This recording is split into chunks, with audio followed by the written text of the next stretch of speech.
Hey guys, it's the Metalblade 5, and welcome to my response to Game Theory's Toad's Deadly Secret Theory.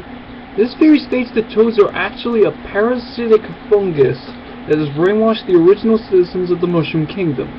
Basically, the zombies from The Last of Us. When I first saw this theory, I immediately said to myself, I'm making a response to this, because there are so many flaws with this theory, and MatPat even contradicts himself multiple times. Now, before I get started, I want to say that I have nothing against MatPat. All I'm doing is debunking a theory, and if I come across as serious in this video, the reason for that is because lots of game theory fans take MatPat's theories very seriously and go around saying they're fact. And there's some parts of this theory that really annoy me because of how wrong they are. Now let's get to debunking this incredibly flawed theory. So MatPat, your first piece of evidence is cordyceps, which is a fungus that grows out of your head and brainwashes the victim. There's already a big problem here. Cordyceps only affect insects, such as ants. Yet in the theory you state that toads were originally humans that were infected by cordyceps. This is an impossibility since cordyceps only work on insects. You also show that toads are usually found in dark, moist locations where fungi would grow. Bowser's castle is definitely dark, but I don't think a place with lava will be moist. The heat could flat out kill the cordyceps. In other Mario games, the toads are found in very bright, warm places, the complete opposite of what's needed for fungi to grow. Now here's the other massive problem with it, like not just this evidence, but with the entire theory. Shortly after the cordyceps take over the mind and the mycelium are released, the host dies. This means the toads would die very quickly. Now you could argue that the toads in each Mario game are different toads that have only just been infected. There's one toad that has lived for a long time. Toadsworth. Toadsworth is very old, so if toads were cordyceps infected people, Toadsworth shouldn't be alive. Now you could argue that Toadsworth could have been infected when he was old, but if you look at Mario and Luigi Partners in Time, you'll see Toadsworth when he was much younger. If he was infected by cordyceps, he shouldn't be alive in the present time. The next piece of evidence is the Goombas betraying the Mushroom Kingdom and joining Bowser. You claim that it's because they want to get their homeland back from the Toads. This would be pretty good evidence if all the Goombas join Bowser, but in the Paper Mario games, you'll see that there are good Goombas that want nothing to do with Bowser. The more likely reason why some Goombas joined Bowser is probably because they wanted more power because of how weak they are. The next piece of evidence is the fact that mycelium creates a fungal network underground that connects with other plant life, and you say that because the fungi have achieved sentience, the plant life will be alive.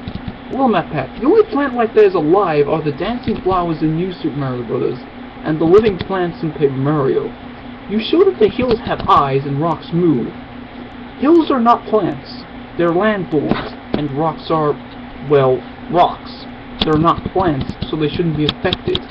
Also, in Mario games, clouds have eyes, but they aren't plants and they aren't connected to the ground. So how do you explain that, since they won't be connected to the fungal network? And in order for toads to create the fungal network, they would need to be attached to the ground, so instead they can walk and jump around. Now for the interview with Koichi Hayashida, where he said toads are genderless, and that Toad and Toadette are not romantically involved.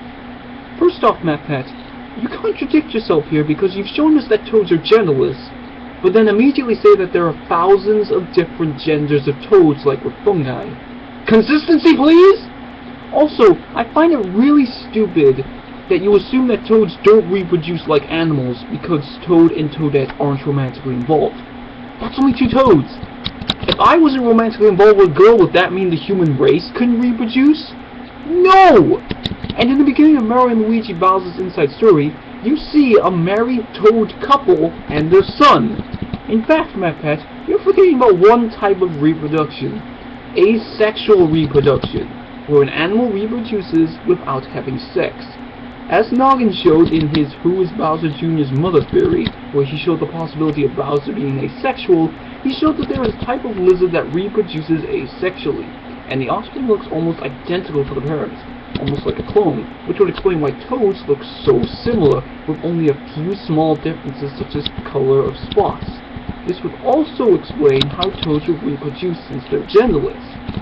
Now for the evidence of Hayashida saying that toads are mushrooms. This goes against the theory. All the evidence that you have shown so far would only work if toads were mushrooms, but they're not. You've contradicted yourself again.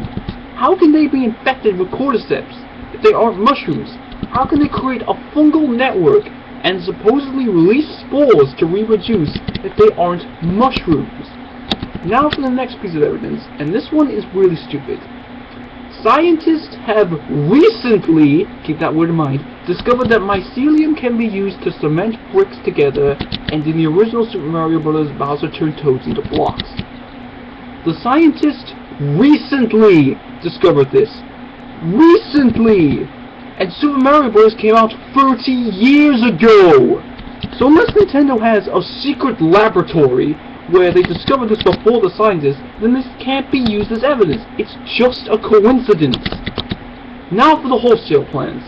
Your evidence is that Bowser also turned toads into horsetail plants, and horsetail plants stop fungi from growing. So you claim that Bowser is actually trying to stop toads from spreading. You showed us earlier that toads aren't mushrooms!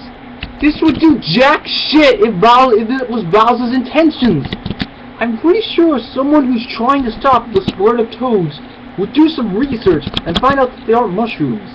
The much more likely reason for this is that Bowser's trying to get rid of the super mushrooms so they can't be used to stop him.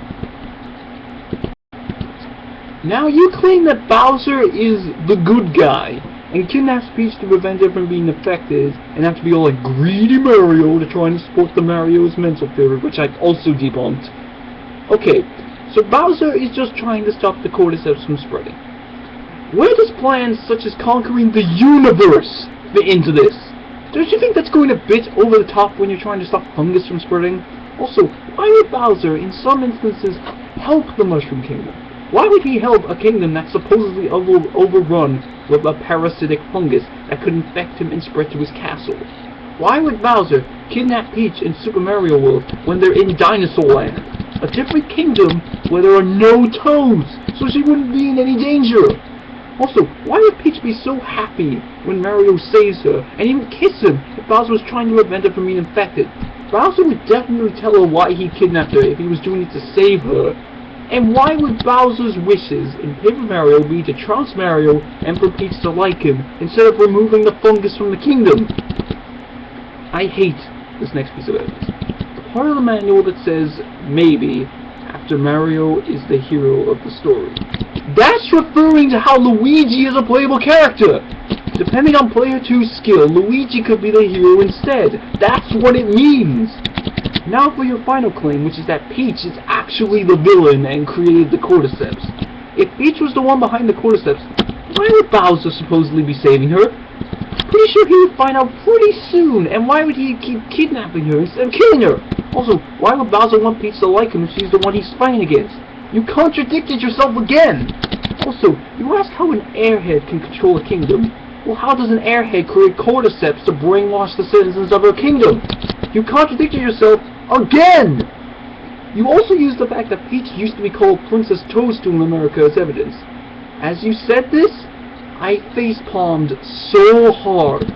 Toadstool is Peach's last name! You make it sound like it's some crime alias, but it's just her last name. Peach's full name is Princess Peach Toadstool. She's always been called Peach in Japan. You've been using evidence from the Japanese manual of Super Mario Bros. And now you suddenly decide to use evidence from the American manual? Again, consistency please! Finally, if we go back to Mario and Luigi Partners in Time, you'll see that Toads were around when Peach was a baby. So unless she's a princess version of Stewie from Family Guy, which is impossible since she's an airhead, she couldn't have made the cordyceps. And you want to know what the best part is? I didn't even have to go through this theory to debunk it. I just did it to show how stupid the evidence it claims are, and the fact that MatPat contradicts himself. Wanna know why? Because a YouTube user called VGamers also made a counter to this theory, and he showed that the mushroom on Toad's head is actually a hat. In Paper Mario, the Toad conductor wears a conductor's hat, which the mushroom couldn't fit in, and in one of the frames of his animation shows that he's bald and doesn't have a mushroom on his head, meaning the mushroom is actually a hat. Anyway, in conclusion, this is in my opinion one of the worst episodes of Game Theory I have ever seen, for the fact that very basic information about Toads, the Mario franchise, and the Cordyceps is left out, and because MatPat contradicts himself a lot in this theory. I still think Mario's Mantle, which I also made a response to, is the worst.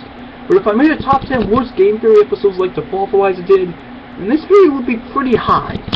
Anyway, I thank you guys for watching. I'll see you guys on my next response video.